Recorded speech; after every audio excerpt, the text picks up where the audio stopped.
त्र्यंबकम यजामहे सुगंधिम पुष्टिवर्धनम उर्वारुकमिवंदनान् मृत्योर्मुक्षी यमामृतात्। यह मंत्र महामृत्युंजय के रूप में आप लोग देखते हैं, लेकिन जब देवताओं का पूजन होता है तो आप बड़े ध्यान से सुनना। जिस समय भगवान को सेंट चढ़ाया जाता है उस समय यही मंत्र कहा जाता है, सुगंधिम पुष्टिवर्धनम। ये सुगंधि को बढ़ाने वाला है। आपने सेंट का प्रयोग आप अपने जीवन में खूब करते हैं, लेकिन क्या आप जानते हैं कि सेंट आपके भाग्य को बदल सकता है? क्या आप जानते हैं कि सेंट के विशेष प्रभाव को आप कैसे अपने जीवन में ले सकते हैं? कौन सा सेंट प्रयोग करने से आपको किस चीज का लाभ होता है और सेंट को हम कैसे इस्तेमाल करें ताकि हम उसके विशेष लाभ ले सकें।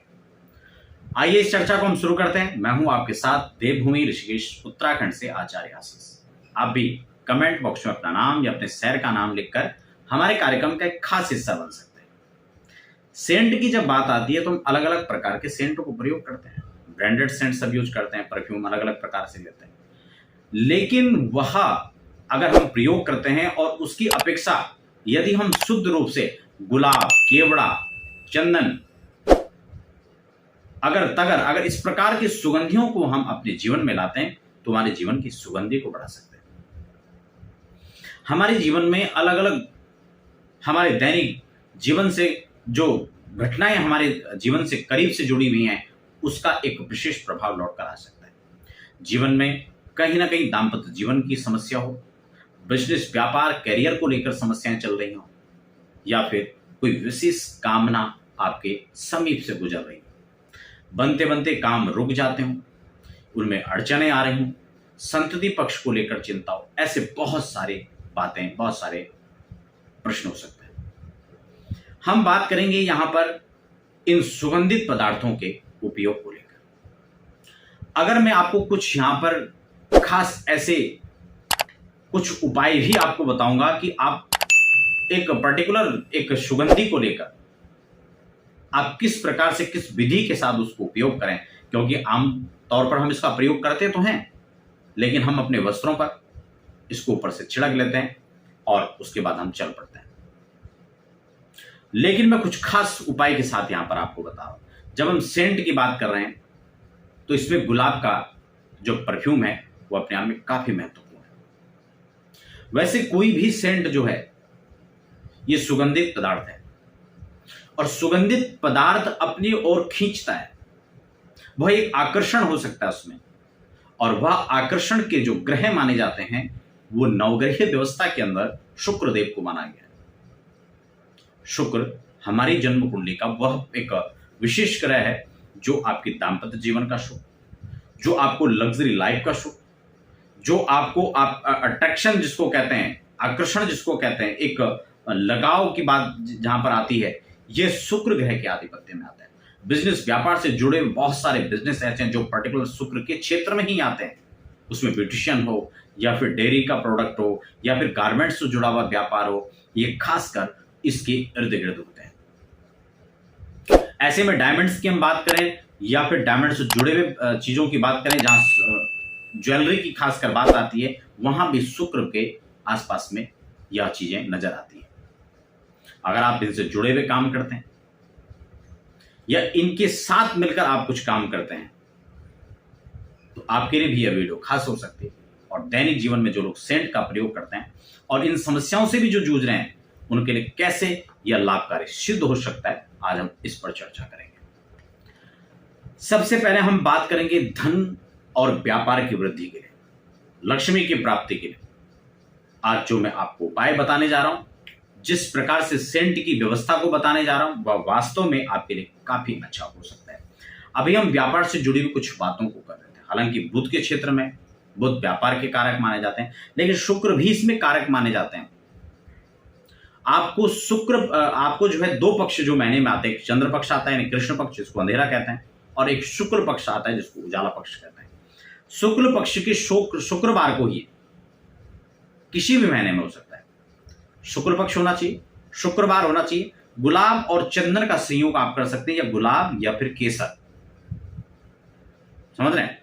केसर को घिस लीजिए और गुलाब का परफ्यूम गुलाब का जो सेंट है, इत्र जिसको हम शुद्ध रूप में कहते हैं, उसको आपको किस रूप में प्रयोग करना है। सर्वप्रथम आपको यह सामग्री लेकर, अगर हो सके कोई ऐसा पात्र हो, मान लो चांदी की कटोरी है तो बहुत श्रेष्ठ है, नहीं तो जैसा भी आपके पास व्यवस्था बनता है उसको मिलाने का, आप उसको लें और उसको मिलाकर आपको किसी भी लक्ष्मी या शक्ति के मंदिर, दुर्गा के मंदिर में आपको जाना है। वहां पर आपको क्या करना है, यह जो आपने गुलाब का इत्र लिया हुआ है, इसके साथ केसर आप मिला सकते हैं, और केसर के अभाव में आप चंदन मिला सकते हैं। आपको कुछ यहां पर ऐसी सामग्री लेनी है जो माता को हम जो श्रृंगार के रूप में चढ़ाते हैं। कुछ प्रसाद आपको यहां पर लेना है, मीठा, कोई भी आप मिठाई ले सकते हैं, और इसके साथ आपको कुछ दक्षिणा वहां पर लेनी है, और ये लेकर आपको मंदिर में जाना है। आप मंदिर में समर्पित करें, जो और अन्य चीजें हैं वो आप वहां पर दे दें, और प्रसाद के रूप में वह सेंट, वहां वो तिलक, अब उसको अब तिलक हो गया वो, ठीक है ना, उसको वहां पर लगा लें और इसको घर लेके आ जाए। उसके बाद यही कुछ मात्रा में आप इसको अपने तिलक में मिला लें और उसको नियमित रूप से मस्तिष्क पर लगाएं, और कुछ आप इसको अपने परफ्यूम के साथ ही ऐड कर लें, और उसके बाद इसको अपने जीवन में लगाएं। आप देखेंगे कि दिनों दिन आप कुछ ही समय बाद अपने कारोबार के अंदर उन्नति आपको देखने को मिलेगी, और महालक्ष्मी की प्रसन्नता आप देखेंगे कि लक्ष्मी कहीं ना कहीं स्थिरता से आपके यहाँ निवास करने लगी। वह लक्ष्मी जो गरुड़ वाहनी थी, वह लक्ष्मी अब आपके यहाँ आने वाली है। जो उल्लूक वाहनी लक्ष्मी होती है वो क्या करती है, वो व्यक्ति को उग्र कर देती है। आती तो है, टिकती नहीं है, आती तो है, परेशानियों को साथ में लेकर आती है, और फिर जैसे आती है वैसी चली जाती है। लेकिन जब गरुड़ वाहनी लक्ष्मी आती है, वो भगवान विष्णु के साथ आती है, और प्रियतम के साथ में वह लक्ष्मी आपके घर को महका देती है। वह लक्ष्मी आपके घर में सुसज्जित होकर रहती है, और आपके अनेक मनोकामनाओं को उसकी पूर्ति वहां पर करती है। तो महालक्ष्मी की प्रसन्नता के लिए खासकर यह उपाय आपके लिए बहुत कारगर हो सकता है। दाम्पत्य जीवन से जुड़ी हुई अगर समस्या है, उसमें आपको क्या करना चाहिए, उसमें आपको बेलपत्र में लेकर केवड़े का जल और भगवान शिव का अभिषेक करने के बाद आप इसको एक बेलपत्र अर्पित करें। बेलपत्र में आप उस चंदन को और इस केवड़े के जल के साथ में वह चंदन जो है आप उसको लेकर घर में आएं, उसको अपने मस्तिष्क पर लगाएं और अपने पूजा स्थल पर रखें, और उसको फिर सेंट में मिलाकर आप प्रयोग करें। तो ये आपके जीवन के दाम्पत्य जीवन से जुड़ी हुई जो समस्याएं उससे आपको निजात दिला सकता है। गुलाब खासकर लक्ष्मी के प्रसन्नता के लिए जैसे पुष्प भी चढ़ाया जाता है, ऐसे ही गुलाब का सेंट प्रयोग करने से आप हमेशा प्रफुल्लित आप रहेंगे, और महालक्ष्मी की प्रसन्नता खासकर बनी रहेगी। कुछ सावधानी भी यहां पर मैं आपको बता दूं। हमेशा जब भी आप सेंट का प्रयोग करें, आप इस बात का ध्यान रखें कि बहुत छोटे बच्चे जो होते हैं, 2-3 साल तक के बच्चे, उनको सेंट नहीं लगाना चाहिए। खासकर तब नहीं लगाना चाहिए जब आप उन बच्चों को लेकर कहीं पर पैदल घूम रहे हैं, कहीं किसी पार्क में घूम रहे हैं, या किसी दार्शनिक स्थलों पे, पर्यटन स्थल पे आप घूम रहे हैं, कहीं हिल स्टेशन में कहीं आप जा रहे हैं, तो बिल्कुल भी ऐसी जगह में आपको सेंट का प्रयोग नहीं करना चाहिए। और मैं तो कहूंगा बहुत आप हिल एरियाज में कहीं जा रहे हैं तो वहां आप खुद भी सेंट का प्रयोग न करें तो ज्यादा अच्छा। दूसरा, सेंट का प्रयोग उनको बिल्कुल नहीं करना चाहिए जो गर्भवती माताएं हैं, और तब बिल्कुल नहीं करना चाहिए जब वो घर से बाहर जा रही हैं। तो ये 2 चीजें, इसके पीछे बहुत बड़ा रहस्य है, मैं उसको ज्यादा विस्तार यहां पर नहीं करूंगा। कहने के लिए आदर्श का वाक्य बहुत कुछ हमें सिखाता है, बहुत कुछ हमें बताता है। मानना आपका पक्ष है, बताना मेरा पक्ष है। अब उसको जिम्मेदारी के साथ हम कहां तक लेकर चलते हैं, ये हमारी बातें अपनी हो सकती है। फिर भी ये बातें इतना ही नहीं, आप मेरे मुख से नहीं, आपने अपने घर में जो बड़े बुजुर्ग हैं उनसे जुड़े हुए हैं, आप उनसे भी यह बातें सुन सकते हैं, क्योंकि वह भी इस प्रकार की बातें आपको कभी ना कभी हो सकता है बताया भी होगा, और नहीं बताया तो आप पूछेंगे तो जरूर आपको इस बात के को जो है थोड़ा विस्तार से निश्चित रूप से बताएंगे। हार श्रृंगार की बात आती है, चमेली के पुष्प की बात आती है, यह भी काफी कारगर, काफी अच्छा यहाँ पर जो है इसका प्रभाव देखने को मिलता है। रात की रानी का जो इत्र होता है उसे आप जल में मिलाकर स्नान कर सकते हैं, या उसका इत्र आप सूंघें तो इसके सूंघने मात्र से जो है आपके सिर में दर्द आदि की जो समस्या है उससे भी आप निजात पा सकते हैं। बहुत अच्छी चीज है, सेंट के बहुत सारे प्रयोग हैं।